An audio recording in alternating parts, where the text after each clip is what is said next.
Welcome everybody. My name's Chris Stoltz. I would like to welcome everybody to this meeting today for Industry 4.0 for improving Australian manufacturing.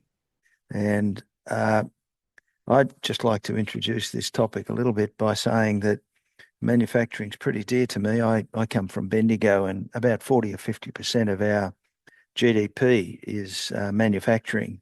And we've got some major manufacturers here, and including gold mining as well, which is going really well, which we include as manufacturing. I spent 6 years with the university up here, La Trobe, managing about $3 million in government grants or for the purpose of digital transformation of manufacturing.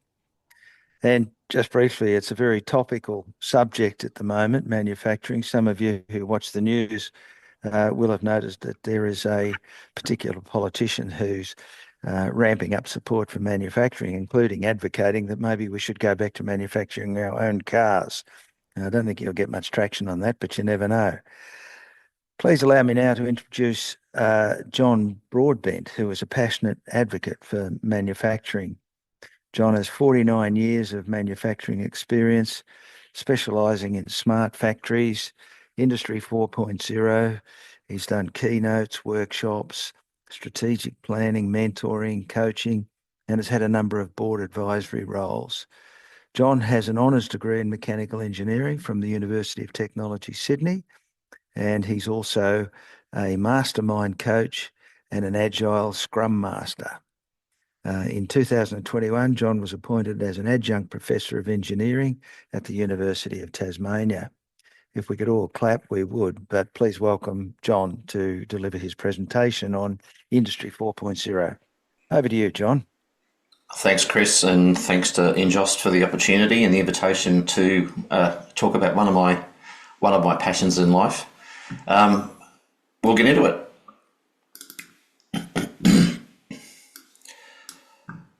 Industry 4.0, as they say, what is it? So today's going to be a bit of a cook's tour. As Chris mentioned, my name is John Broadbent. I'm the founder of a company called Realise Potential, which I founded in late 2017. I've been a manufacturer myself. I've run an automation business for nearly 14 years, and then I separated from my business partner in 2017 amicably to go back out as a one-man band, as it were, and start this consultancy because I saw a lot of manufacturers whose potential wasn't being realised. So before we get into today, I ought to apologise in advance. I'm well known for hard-hitting and fast presentations, so there's a lot to take in today. And I'm also apologising in advance for some of the content which isn't necessarily very pleasant. For example, if we look at manufacturing's contribution to GDP, in 1960 it was around 30%. When this graph starts in 1990 it was around 14%, and at the end of last year we were sitting at a measly 5.4%. So that's an 82% reduction since the 60s. And because I come from a mechanical engineering background and got involved in factory builds and automation was my main gig, that's where I eventually branched off to, I've seen a lot done badly, but I've also seen a lot of apathy in Australia towards doing manufacturing well and the toll that it's taken on us, as an economy. And to reinforce that, this is the Harvard complexity study that was done and released most recently. And good old Australia has dropped from 71st to 105th, and we now sit somewhere between Botswana and the Ivory Coast. So no matter which way you slice and dice this data, it's not a good look. Interestingly, if we go to number one on that list of complexity, it happens to be Singapore, who has no natural resources. And so the question you'd have to ask is, what's really going on here? Why are they doing so well when we are a resource-rich country and yet they're not, and yet they're sitting at number one in the scale of complexity? So if we look at manufacturing, a lot of people make it quite complex, but fundamentally we take some raw materials, we add some power, water, gas, we add some people, and then out of that we get two outputs. We either make good stuff or we make waste. And I've used this model, as simple as it is, not only to entire supply chains but also internally within a single manufacturing process where raw materials can turn up to a process, usually power, water, gas, some energy is added to it with some people or not. And then obviously we have an output that's either a good finished good or we have some waste. And ultimately, what we're trying to do in Australia at the moment and the rest of the world in manufacturing is go down the path of digital transformation, which is really moving the needle from organisations that are paper-based to what I call, and what is known in the industry as paperless manufacturing. But the disruption that's coming, sadly, has two mindsets I see out in the marketplace. To the guy on the left, it's a headwind, and to the guy on the right, it's a tailwind. You know, one's a risk and the other one's an opportunity. And so culturally, organisations really have to do a personal stock take about their culture to see whether they're risk averse or they have an appetite for risk. And sadly, a lot of manufacturers that I come across under the grey-haired ceiling are quite risk averse, and therefore, you know, nothing changes because nothing gets done. If we look at a typical hierarchical data model, which is one that's been done to death, but I use it nevertheless, where we go all the way from shop floor through the PLC IoT layer to the SCADA system to the manufacturing execution system and finally to ERP, we can call these the production level, the control level, the supervisory level, the management level, and the enterprise level. And in my past, where I would work in organisations helping them do data movement, I have this model called the 4Rs, which is the right data to the right people at the right time in the right way. We would have to pass data up and down the stack, but from layer to layer to layer. And IT departments certainly didn't like us talking to their ERP systems generally. And each of these layers tends to have custodians. Sometimes they're siloed, and sometimes it can be really difficult to move data, what we call up and down the stack. But what digital manufacturing has offered us is the ability within a digital factory to move up and down those layers and tap in to any part of the enterprise and get the real-time data moved around without having to go the old way. I'm going to introduce you to a little case study a little bit further where we used a process that I've used now for over 20 years known as hub and spoke. So keep that at the back of your mind for when we're moving. I'm often asked by organisations, you know, where's the evidence? When you see organisations like Deloitte saying that digital factory investments have led to an increase of, 10% in production output, 11% in factory capacity utilisation and 12% in labour productivity, I challenge organisations to add 10, 11 and 12% to their P&L and see what difference it would make. And as a young engineer, I was advised when I stopped a production line, an 8-week continuous process, I feared that a bearing as a mechanical engineer and responsible for the plant was going to fail and have some reasonably catastrophic consequential damage. The factory manager came up to me and he said, "Son, for every dollar that you save in manufacturing is a dollar added to the bottom line, but every dollar we do in sales might add 10 cents if we're lucky." So that was a big lesson for me to understand that every dollar that we can save in manufacturing can be a significant contributor to the bottom line of the business. So where does Industry 4 sit in all of this? Well, I'm going to take you on a very quick Cook's tour because a lot of people don't actually understand what Industry 4 is or even where it came from. Everybody seems to know about the first industrial revolution, James Watt, mechanisation, the weaving loom, and all that sort of stuff. And this was really the beginning of that period known as Industry 1.0. Then in 1870, we had the opportunity for Tesla and Edison having an arm wrestle between AC and DC. Spoiler alert, Tesla won. And that was really the period where we started to look at electrification of our systems, and mass production assembly lines and all that sort of stuff started to become prevalent. And then in 1969, when Neil Armstrong was walking on the moon, we were now starting to see the advent of computer chips and electronics. And then finally in 2011, Germany coined the term Industry 4.0 as a convergence, if you like, of three very distinct technology sets that were emerging on the world stage, which we're going to cover in a bit more detail. So to summarise the whole Industry 4 journey, we can really think of the first phase as mechanisation, the second one as electrification, the third phase as computerisation, and finally the fourth phase, which we're in now, is the opportunity for integration. And for me, that's the one that sadly is being missed, all the benefits of that. Underpinning Industry 4.0, spelled IE, because that was the way the Germans spelled it originally in 2011, or the concept of a smart factory, are three fundamental foundational components: cyber-physical systems, cloud computing, and the industrial Internet of Things. Cyber-physical systems include things like autonomous vehicles, smart grids, automatic pilots and navigation systems, and things that you typically find in a manufacturing plant, like SCADA systems or HMIs and on control systems. So this is really what cyber physical systems are. In a nutshell, it's the ability for us to see what's going on, like our car dashboard. There's thousands of signals being generated by an engine every second, but we take a subset of that, we put that up onto a dashboard, and so the dashboard in a car is an example of a cyber physical system. And then we have cloud computing that's become so ubiquitous. Your Google Drive, your Dropbox, your OneDrive, no one seems to care where the data is anymore. And the use of cloud has become so prevalent that we just take it for granted these days. And finally, the industrial Internet of Things, which is a subset of the Internet of Things, which I'll talk about in a second. But the industrial Internet of Things is all the things that you would find, in a manufacturing environment: robotics, cameras, control systems, and stuff like that. Where we're going is really important in terms of the growth of this sector. Back in 2017, it was estimated that there were 8.4 million things on the planet. A thing being something that we can get data from. It could be a fridge, it could be a car, it could be a high pressure cleaner, anything with a computer chip on it that we can mine for data. By 2020, it was estimated there was 30 billion. And by 2025, which is this year, it's estimated there'll be around 82 billion things. So that's almost a 10-fold increase in 8 years, and that's growing exponentially. And so we need to work out what are we going to be able to do with all this data in terms of storage, mining, machine learning, and things that we can do to make some sense of it. A word of caution, I saw this in 2017 from Cisco, that 3/4 of IoT projects are failing.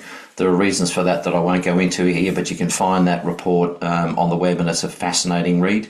One of the interesting things that came out of that report was that the good organisations that are growing well in this space are actually celebrating failure rather than avoiding it, and they're investing more money as a result of failure because they see failure as a learning curve. So what I thought I'd do for people who aren't necessarily aware of the IIoT, the Industrial Internet of Things, and how that's being used, I've put together this presentation of 9 use cases where we can see where it's being used.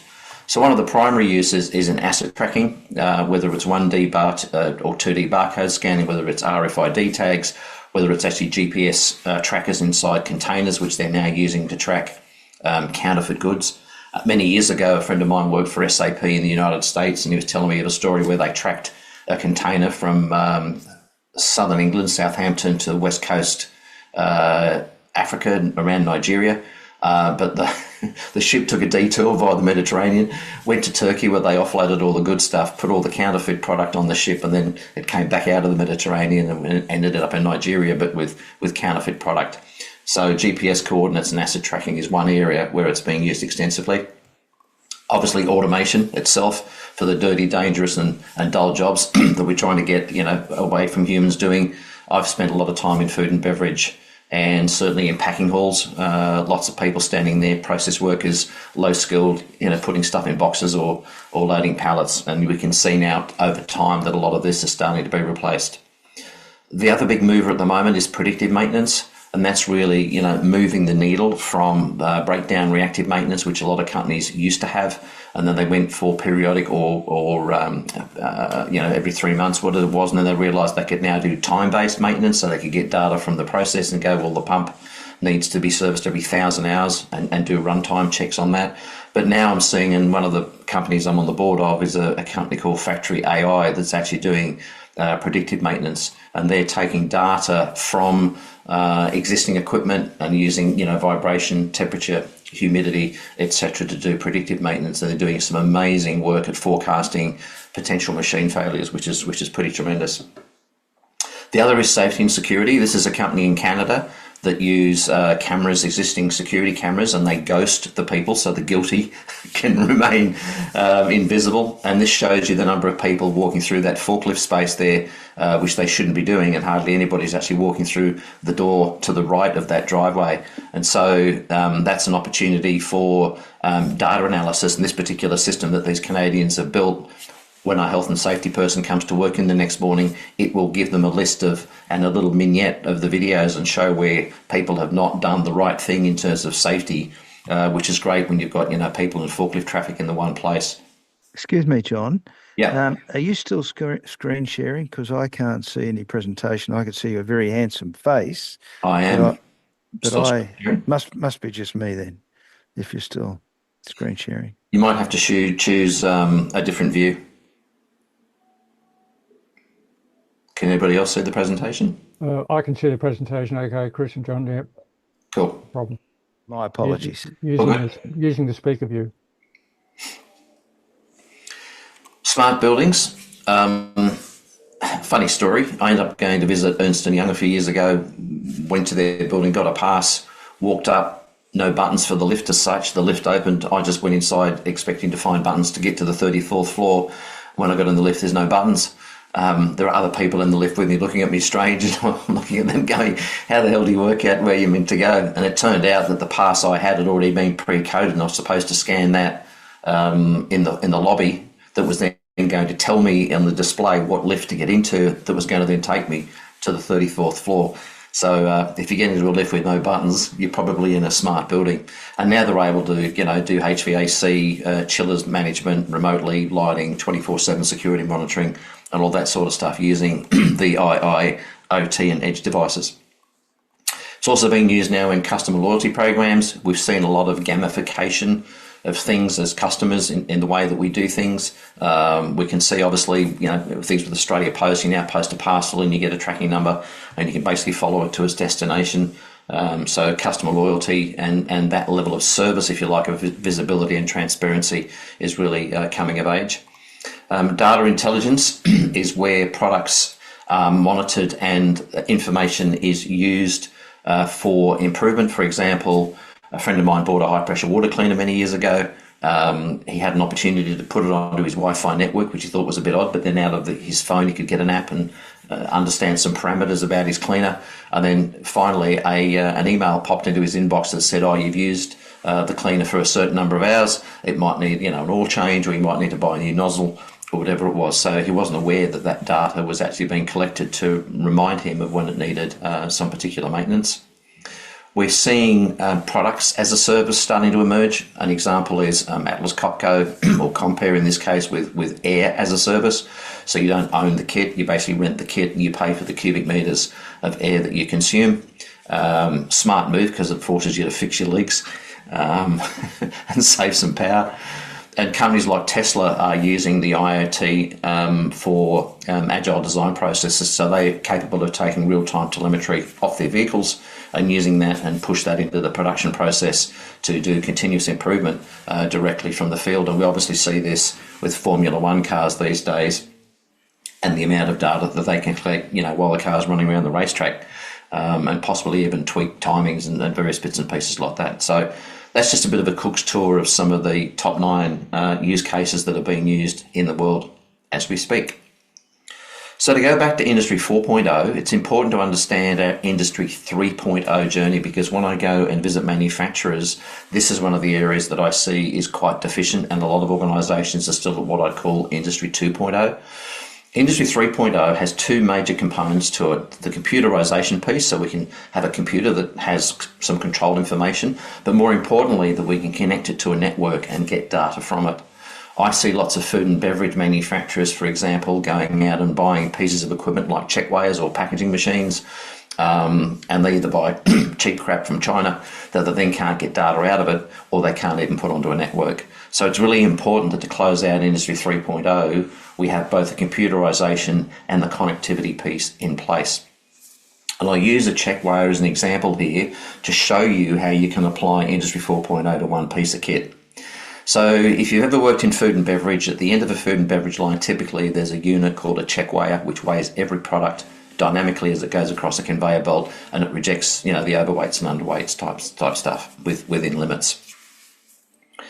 If that check weigher is sitting on the factory floor and it's computerized but not connected, it is capable of being connected to. It's an Industry 3 piece of kit. But if we can connect that via a network and we can extract that data in real time remotely to somewhere, we can abstract it to a place that we can see it, we've really started the first step of Industry 4, and we're now getting visibility so we can see what's going on that piece of equipment while not standing at the piece of equipment. Then if we compare the pack weight that we're reading to some standard, which is external to the check weigher, like from an ERP as a standard weight, for example, we can now get context. The example I use here is you're driving your car, you're doing 60 kilometres an hour, so the dashboard is showing you your speed, which is the visibility piece, but the context is derived from outside. If you're in a 40 zone doing 60, or you're on the motorway at 110 doing 60, you're in trouble in both cases, but for different reasons. And so the understanding piece is generally an external piece of data that comes and gives the data that we're reading context. So for us, it's the speed advisory sign outside of the car. If we've got a check weigh, for example, and we're now taking those pack weights and we're putting them into a package of a statistical process control package, for example, and we're tracking a statistical process control track using Deming's models of upper and lower control limits and upper and lower specification limits, we could now start to see, for example, that our pack weights are normally running within the upper control and lower control limit band, but then suddenly they're starting to go north, or we're going south towards an out of spec level. The predictability piece can tell us now that the data is stable, it's solid, it's trustworthy, and we can predict where the process is going to go. And we could then have an alarm system that tells someone who cares to go upstream and make a modification to the filling process, because now we can predict and prepare for moving out of specification. So in a check weighers case, obviously we could track the pack weights, for example, and see what our standard process variability is and know when we're going outside of our upper and lower control limits. Finally, and the holy grail of Industry 4.0 is stage 4, which is the optimize and adapt piece, and that's really the closed loop piece of Industry 4. Up until this time, we've been operating what we call an open loop environment. And this is where a supervisory system can see the predicted nature that the packs are going to go out of weight, and so it automatically has a feedback loop to the process further upstream and adjusts the filling process to bring the pack weights back into standard. To go back to the car analogy, the seeing piece is I'm doing 60 kilometres an hour. The dashboard is telling me that. The understanding piece is I'm in a 60 zone. The prepare piece is a driver would look at that and make an adjustment and slow down before they get to the 40 zone so they don't get fined by the speed camera. And the optimised piece is the modern day car that can actually read those advisory signs and automatically slow the car down. So you can see how you can apply Industry 4.0 in the case of a car or to one piece of equipment. And sadly, a lot of organisations miss this. And part of the challenge for them is that they're missing this vital piece, which is the enablement, the edge enablement. The edge being the area where the sensors sit and the data is collected from process rather than a piece of paper. Whether it's a camera, whether it's a sensor, it could be anything. But it's about enabling the edge so that we can start to move that data into the seeing, understanding, preparing, and an optimized piece. And the reason this is important is we look at the old way, or the way that a lot of organisations are doing things down in this bottom left-hand corner here. We have our typical Excel spreadsheets where we have, data in a two-dimensional tabular form, and we have our graph that Excel produces, and that's really where we're getting what we call the old answers to old questions. There's nothing new in that area pretty well. As we're getting more complex and we're starting to develop data cubes and data lakes, and we're moving up this left-hand axis, we're now able to get new answers to old questions, because now we can look for relationships in data that we didn't know were there before. And as we migrate along the horizontal axis and we increase our capacity to do more complex assessment with analytics of that data, we're now able to get old answers to new questions. But the holy grail really sits up in this top right-hand corner, where we're able to get new answers to new questions. And sadly, even though that is the area of innovation, sadly what I'm seeing in the marketplace is very few organisations are mature enough to know what questions to ask in the first place.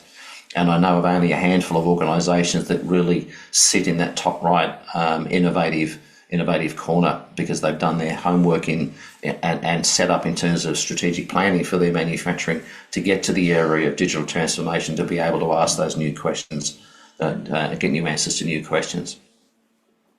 The reason this is important, the whole purpose of digital transformation can be represented in this one slide. If there's one slide I'd like you to do as a bit of a takeaway from the whole presentation, it's this one, because every time I present it, people go, oh wow, it makes so much sense. If we break our time frame from, year, quarter, month, week, day, shift, hour, minute, second, so that's our sort of time domain, I found that around about the day chunk, there's a delineation between two very distinct worlds. On the left-hand side, we have the realm of what are called lag measures. These are measures that come from a process and they're after the event. So there can be OEE, there can be yield, there can be attainment, profit and loss, EBITDA, which can be, month, share price, could be anything that sits on that left-hand side. And this is the realm of what's known as business intelligence. And if you do any research on business intelligence projects, you'll find that the large majority, one I read last year, was 74% of business intelligence projects failed to deliver the expected outcome because the data in them was not real time enough, because it was either collected by people via spreadsheets, manually entered into a PowerPoint slide. It would eventually filter its way through the organisation. Someone would collate all the information. It would be presented at a senior management meeting or to the board, and it was often a month old. And so the business intelligence piece still didn't give them the information that they needed in manufacturing because it wasn't connected to the manufacturing side.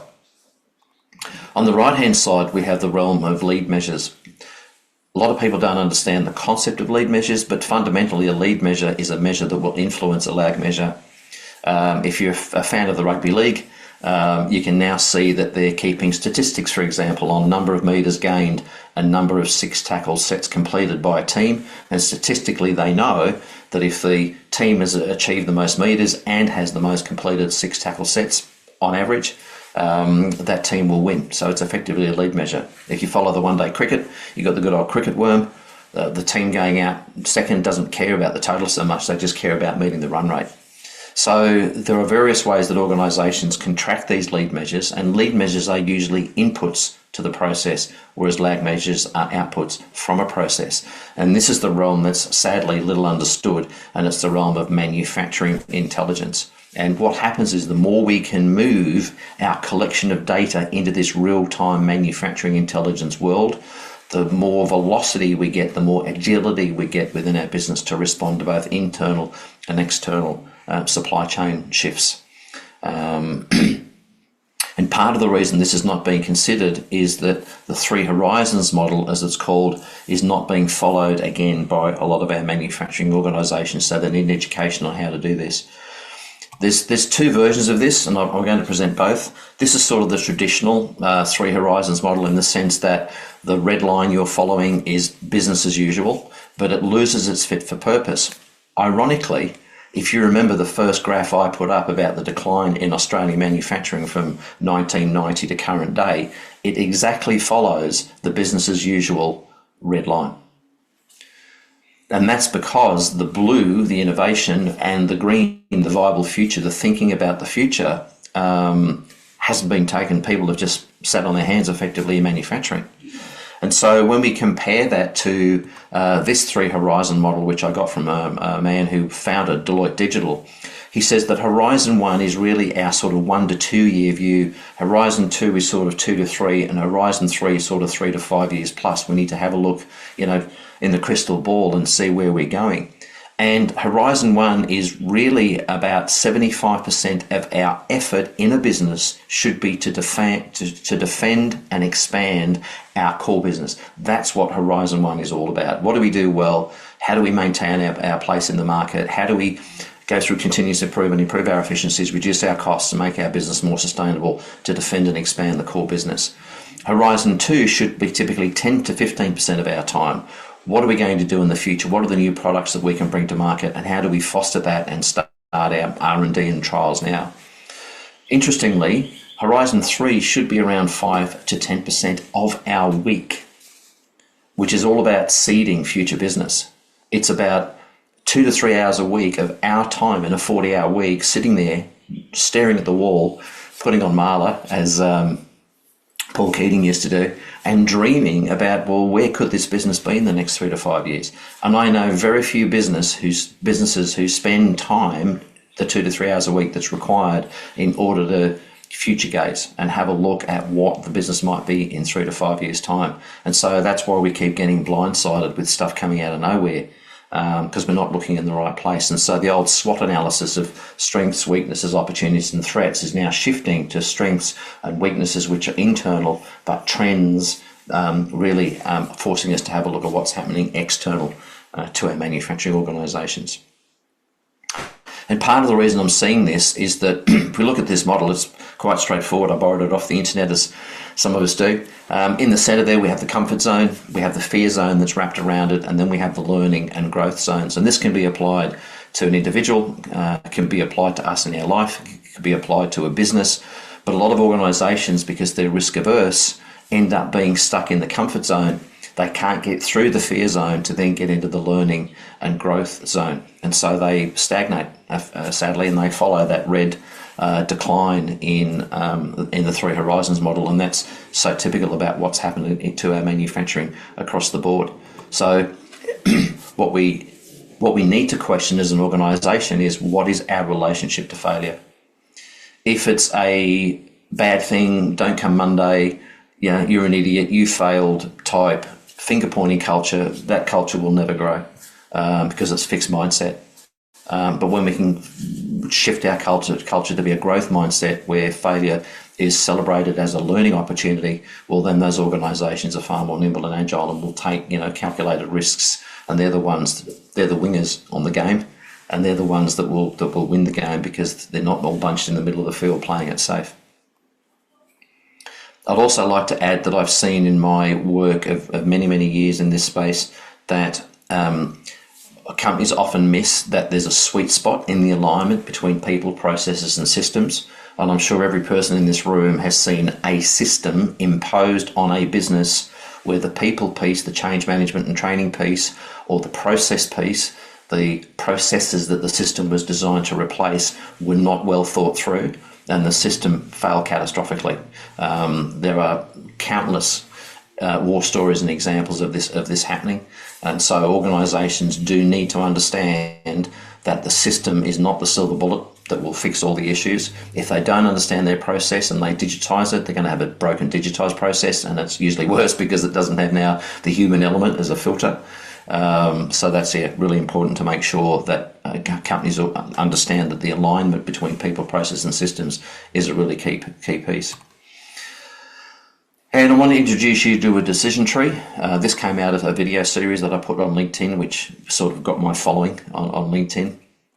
And I've noticed that a lot of organisations don't know how to go through this decision tree process, and so they end up going and buying a system that then dismally fails or doesn't deliver at all. And the reason is that one of the questions that they don't ask themselves is, do we actually want to be best in class? And if so, what does that look like for us? And if we did, do we actually know what best in class looks like? Have we got people in the organisation that have been there for 25 to 30 years, or have we got also innovative people that have brought new ideas from outside? Or are we part of a best practice network that we can go and see what best practice looks like? There are a number of organisations that I've dealt with who kid themselves that they actually know what best practice is, and they actually don't, or certainly best in class. Is the leadership committed to digital transformation? This is a key one. I get approached by lots of companies at the operational level who want to go and run pilots, and I tell them, waste of time, you get stuck in pilot purgatory, which is a common outcome. If your leadership isn't committed to the digital transformation process itself, you can't push from the bottom up. The leadership has to come from the top down, and the ideas can come from the bottom up, but then they'll get executive level sponsorship and support. The fourth one, have we identified opportunities, cost versus benefit? Do we know what the low-hanging fruit is? Have we looked at our cost of goods? Have we looked at our P&L and seen where there's opportunity? Do we have the resources to do this? Time, money. Do we have the knowledge? Do we have the experience? Or do we need to call someone from the outside who's done this before, who can help us go on this journey? And then, and only then, have we chosen a vendor and a partner or a platform in order to support the initiative. And so when many software manufacturers, PTC, ThingWorks and various others that I was dealing with, AWS, were talking to me years ago about all this in Australia, they were trying to sell step 7 without organisations having been through the first 6 steps. And that's one of the reasons why a pure, best thing since sliced bread and the pure systems approach generally doesn't work. We've also got to shift our thinking. A lot of organisations want to do proof of concepts. I say, can we get over ourselves? This is a technical question, a functional question. Can we get data from a process, from the edge, put it into a dashboard and make meaning of it? Well, of course we can. We've been doing it for 40 years. So can we just move on? Because ultimately we need to shift our thinking to proof of value. And the reason we need to do this is proof of value is about the financial impact that this will have on the organisation, and it's the CFO and or CEO and CEO, that are eventually going to sign off on this stuff. So they want to see if they do this. It's not about technically and the propeller heads, will it work? It's more, well, if we do this, what are we going to save and how is it going to impact the business in the long term? So I'm going to take you on a fairly quick cook's tour of a case study of a factory here in Sydney that I helped make a smart factory from the ground up when it was first built. It was Coca-Cola's Euro-Pacific Partners. It used to be Coca-Cola Amatil, but it was a hell of a brief. It was to build and commission a smart injection moulding manufacturing facility which contained state-of-the-art equipment for more than 20 local and international vendors, none of which talk to each other, into one homogeneous real-time data sharing architecture. And it should have been a 12-month project, and the time frame was 6 months. To give you an idea, the factory produces injection moulded preforms. A preform is a PET thick wall test tube that they eventually blow into the bottle, like the Mount Franklin bottle. And the reason they did this is that when they were carting, for example, Mount Franklin bottles around in a truck, it's all air. And the Mount Franklin preform, 16.6 gram little preform, they can now fit 14,500 of those in 1 cubic metre storage bin. And they designed these collapsible bins to fit into a Pantech, and the idea was they'd be too wide, too high, so a wall of 4, and then they just build them back out. So the bins were actually made to fully take up and utilise the space. And after this plant was built, one semi could carry what 8 semis used to carry in bottles. So there was a massive saving in transportation costs. I think it was $2 billion in the first year, like a ridiculous amount of money. The factory also makes closures, we know as caps, and they're the injection moulded coloured caps that sit on Coca-Cola and Mount Franklin bottles, and they make these at an absolute rate of knots as well.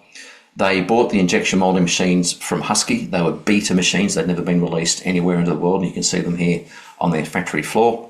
They use automated guided vehicles to literally move all those bins around, raw material, empty bins, and all that sort of stuff.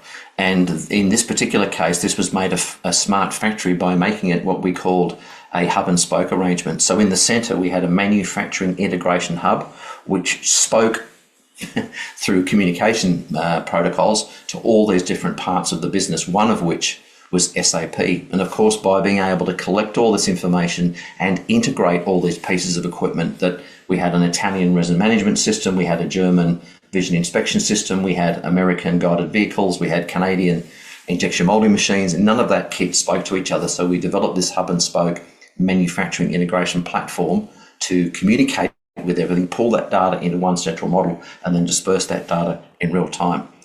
And what it allowed us to do is something that most people don't understand the complexity behind. But here's the Coca-Cola label on the right-hand side showing the SSCC, Serialised Shipping Container Code, number 12, that goes on a pallet.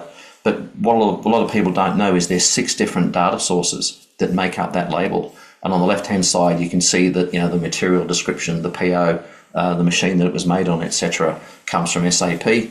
The production date, the use by date, the pallet number comes through the manufacturing integration platform. The license number, the bin that the stuff is in, was read by a scanner that was on the automated guided vehicle. And they had a shot scope, was Husky's manufacturing execution system, which we pushed jobs into in real time. And then the SSCC number itself was created by the labelling engine. But as this label was being printed, we were receipting this automatically back to SAP. So by the time the bin then appeared at the warehouse pickup point where there was an actual human, the put-away location had already been set, and all the forklift driver had to do was scan the SSCC code, and it gave him the put-away location in the warehouse. I took an organisation to this plant back in March. Mind you, this was built in 2011. It is still a showpiece, and it still looks like you can eat your dinner off the floor. They've got 5S and Lean and all that stuff running there really, really well. And the factory manager confessed that A couple of weeks before we'd visited them in March, they'd had a labour shortage due to ill health, and they ran the entire factory floor with one operator, and they ran the entire warehouse with two. And they put out 70 million units a week of preforms and closures, and there was not even a blip. So that's what you can do when you fully integrate a manufacturing facility like this to make it smart. And I often asked is, yeah, but how much does it cost to do all this? So with multiple sites that I've done as smart factories, the integration cost compared to the entire capital cost has typically been between only 1 and 2% of the overall capital cost. In Coca-Cola's case, it was about 1.4% of the overall capital spend on that facility. And you can imagine now it's been running for 14 years. It's been year in, year out savings. As Warren Bennis noted, the factory of the future will have 2 employees, a man and a dog. The man will be there to feed the dog, and the dog will be there to keep the man from touching the equipment, although I'm not so sure anymore that the man will have to feed the dog. So the question I have for Australian manufacturing generally when I do these presentations is, are you ready? Do you know what's coming? Are you aware how the world is shifting? Are you aware that Industry 4.0 is taking hold in other countries? Just look at Singapore, number 1 for complexity. Or are you like this good old Lego meme, too busy to improve? And sadly, I see this quite pervasive in a lot of manufacturers. They're so busy fighting fires, trying to drain the swamp, that they miss lots of self-evident stuff. As good old Pat Riley, a famous coach from the States, said, there's only 2 options regarding commitment. You're either in or you're out. There's no such thing as in between. So back to the question of this presentation is, what are you waiting for? As Peter Drucker said so eloquently, if you want to predict the future, why not create it? But I do implore manufacturers to, when they do their cost analysis, actually cost the high cost of doing nothing. And history is littered with organisations that did nothing. You can find me on LinkedIn. I'm very active in that space in the role that I fulfill. If you want access to the video series, I actually have a little PDF that has the links to the 16 videos that I put together on LinkedIn. They're only 5 to 6 minutes long, but they're all on this topic, and you can reach out and I will send that to you. Just DM me through LinkedIn. So that's all, folks. Thanks for your time, and let's go to Q&A. Thanks very much, John. That was a fascinating presentation. Very interesting. I can see one question. John, as an engineer I respected, used to say to engineers, needed at least half an hour every day to stare out the window. So that's Chris, reinforcing, I think something you said. Chris, that's my comment.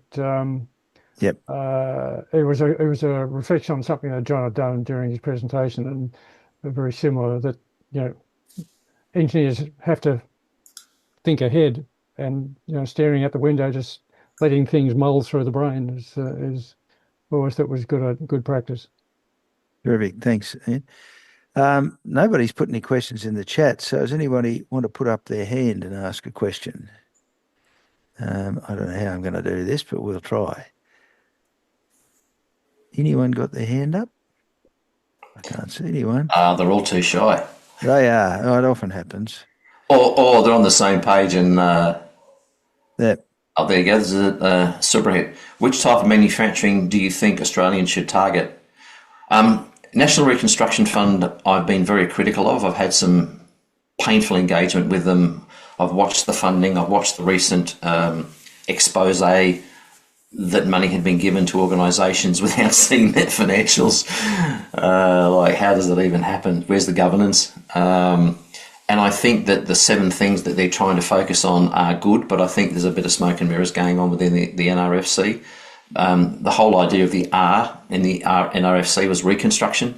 And while we're looking at new business in rare earth minerals and extra processing and stuff, I don't see much being done to stimulate the SME market at all. And I know of several organisations in my local electorate, because I'm working with the local poly here, who have tried to navigate the NRFC's funds application for its loans, not grants, and they've had to give up. Like, it's just way too much red tape. Dick Howard from Cochlear last year came out, the Cochlear MD CEO said, Australia's regulatory environment in making it hard for organisations to make stuff is just ridiculous. And so until we address the hurdles for manufacturing, the hurdles to innovation, the hurdles to R&D, we're not going to make progress. And I think we've lost a lot of blood. We've hemorrhaged a lot in the last 15 to 20 years. And while I'm optimistic that we can turn the corner, I don't see either political party, to be honest. I call it Canberra now, not Canberra. I don't see the political party really doing what is necessary in terms of an actual vision for this country for the next 10 to 15 years about what are we going to do with what remaining manufacturing we have left. So food and beverage, I think, is an area that we could definitely do a lot more with. There's still lots of manual handling and paperwork everywhere, and digitisation of that with the tools that we have today is very straightforward, not expensive, and quite easy to do. Kelvin, is there government support for Industry 4 approach for Australian manufacturing? No, bottom line. I don't think the federal government has anybody in place. I did a post on LinkedIn a few months ago after HUSIC was rolled at the last federal election, and I showed the last 10 industry ministers. I think the shortest was like 80 days. Christian Porter was appointed by Tony Abbott when he was in trouble. It was like, well, thanks very much. And then HUSIC came in, and he's the longest serving industry minister at 1,075 days of the last 10 industry ministers. And then he got rolled because of factional politics, and Tim Ayres got put in there, ex-union boss. I've reached out to Tim on a number of occasions through LinkedIn, not directly via his office, but even still, there's very little engagement there. And they seem to be, as typical pollies, flying up the flagpole, look how good we are that we're giving money to this group or giving money to that group, and we, saving jobs. Well, we might be, but it's through subsidies. It's not through doing things better and smarter. Yeah, well, that raises an interesting point, John, because with the work that I did with digital transformation in manufacturing in Bendigo, the conundrum was that the success to the government funding meant increasing jobs, albeit the condition was increasing the number of higher skilled jobs. And what we found was that it's very hard to do that. I mean, if you like your Coca-Cola example is a classic. You're going to introduce this amazing technology basically to eliminate jobs. And whilst you get a job out of it as a consultant, and there'll be some smart engineers somewhere there at the end of the day who know what's going on, it does take away the manual labour that used to be employed in that business. So I think that one of the lessons we had from applying government funding to digital transformation in manufacturing is you can't have an objective to achieve greater efficiencies and at the same time create jobs. I disagree. Yeah, good. Because the Coca-Cola plant has generated significant number of jobs because the plant was those bottles originally made by Visi on their behalf. There was such a huge waste in transportation costs. Handling 3-litre empty Coke bottles is an absolute pain in the ass. And because of that, they then introduced new technology into their bottling plants, which was now taking the preforms, heating, blowing, filling in one operation. So there was no longer any cleaning requirements. So it actually improved their sustainability. But it also meant that the Coca-Cola enterprise grew as a business in terms of market share, which employed more people. A ready meal plant that I helped build in 2015, it was Australia's first purpose-built ready meal plant. So they were providing meals to Woolies and Aldi, strength meals and all that sort of stuff. They started off at 100,000 meals a week in 2015. Last year, they expanded next door and added from 8 lines, another 10 lines to 18 lines. Woolies bought into them 4 years ago at 23%. And at the end of last year, Woolies made a pitch for them. And in July this year, that business was bought by Woolies. They've now gone from originally 100,000 meals a week in 2015 to 1 million meals a week in 2025 because they're competitive. And by adding 10 new lines next door, they've added an extra 200 to 300 jobs. So they're a major employer in their area. So yeah. I understand that automation, in my entire automation career, Chris, I've never displaced someone who's actually lost their job. What's happened is compensation has been less. Robotics has been put in place to, pack pallets, and they've simply been redeployed through natural attrition. Yeah, I hear what you say. I'm not convinced actually, and I think that we gloss over this point. I mean, if you look what's happening at banks at the moment, they're putting in greater automation, and ANZ and others, Bendigo Bank as well. They're just slashing staff numbers through automation. So I think we've got to stop kidding ourselves that every implementation of Industry 4.0 or the equivalent is going to create new jobs. And it's certainly not my experience that that's true anyway. If we don't, we will close the business and we'll lose jobs. So what do we do? No, well, that's a different story. I mean, that's exactly the point I'm making, really, that you implement automation and achieve the sort of outcomes that you've achieved for Coca-Cola to save the business. And that's why you do it. You don't do it to create jobs. There's another. Yeah, we'll go for another question. Another question. So there we go. We've got, you mentioned Singapore, which has been successful on account of two factors, forward-looking government and the population's faith and pride in its workforce and its abilities. Australia is notoriously ignorant of our workforce abilities and innovation. And he has a story about Cochlear. So your comments. That's from John. Sorry, I thought you were speaking. Yes, Singapore's been successful for other reasons too, and that is that they've embraced the whole digital transformation piece. So they will do digital transformation in order to improve their efficiencies at how they make what they make. In the technology side, we all know that we dig stuff up and we ship it overseas and then buy it back after the value add's been done. And part of the reason for that is significantly in the steel industry, for example, is energy policy. I used to employ engineering cadets when I was an engineering manager, and one of the cadets popped up at Australian Reinforcing Company, who I think are part of BlueScope. I can't remember who owns them, or One Steel, or was Lose Track. And when I went to see him a few years ago in his new role as operations manager, that was the first time that Whyalla was on the cards to possibly close. And he said, I hope they do, even though he was part of the same group. And I said, I don't understand. Why would that be? He said, well, I can buy my steel for $300 a tonne from Whyalla, or I can buy the same iron ore, converted in China, shipped back here for $200 a tonne. And he said, you do the math. And that's an example of Whyalla as a group or as a business. It's such an old way of making steel, and we just haven't invested. And so what I saw during the 90s and the noughties is lots of inefficient manufacturing processes shipped overseas to lower labour rates, not realising that eventually those labour rates would increase. Certainly China's almost close to Singapore now. And it's a one-way street, because when we export our inefficiency with a 1980s machine like Dexion did to Malaysia, for example, a few years ago, COVID hit, supply chain disruptions. In order now to reverse that, they now have to find land, they have to build a building, they have to have capital to buy the equipment, they have to find people.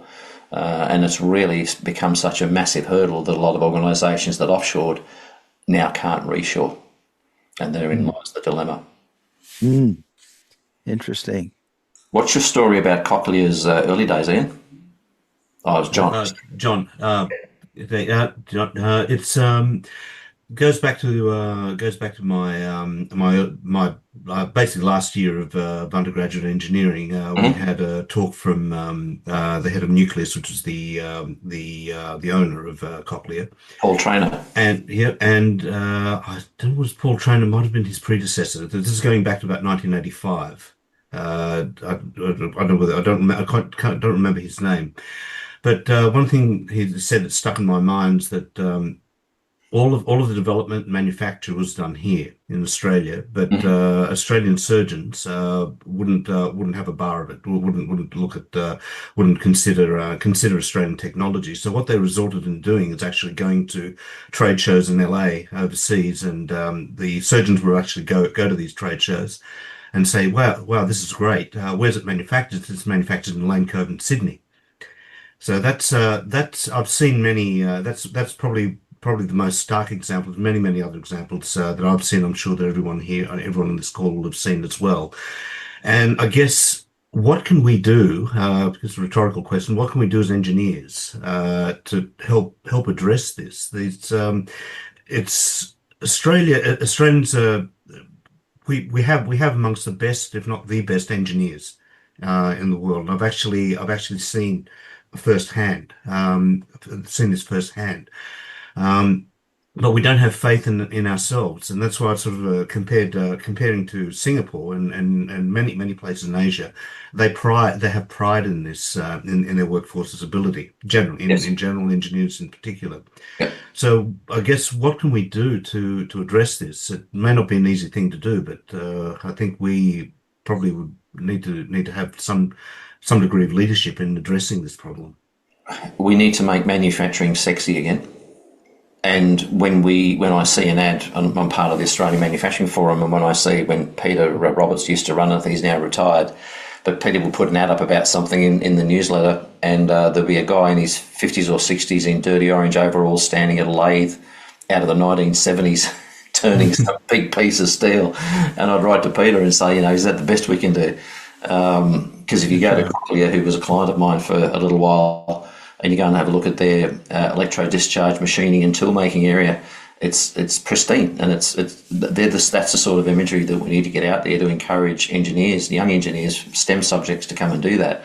When I was asked to help UTS as an adjunct before I did the adjunct role at UTAS, their curriculum was 25 years out of date on the mechanical engineering area.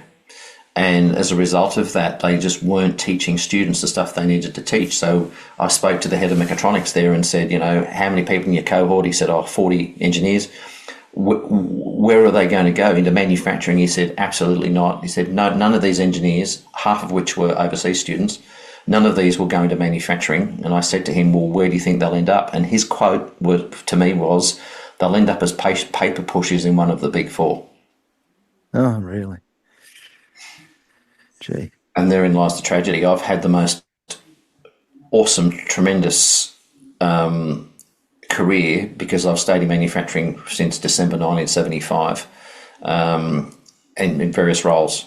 And I love what I do, and I still have a passion for the sector because having built factories from greenfield to startup date, when product comes down the line, there is nothing for me in my entire life that's been more rewarding than seeing something physically built as a team to an end result of a factory and seeing it actually make good stuff. And both the Coke situation and the ready meal plant are two, exemplar factories of what can be done when the right decisions and the right technologies and the right culture and the right leadership is put in place. I think, John, that's a very good point to finish on. And I'd like to suggest to anybody out there who's got further questions of John, we will make his email address available to you. And if you've got any other comments or questions, you can send them to Colin on IngAust Society at bigpond.com, or Google Kelvin or Colin, and you'll find the email address. John, I'd like, on behalf of everybody who's attended this seminar, thanks very much for your time today. It was a very insightful presentation. You've clearly got a wealth of experience and a breadth of application too, which I think a lot of us have enjoyed and learnt a lot from you today. So thank you very much, and thank you everybody for your attendance.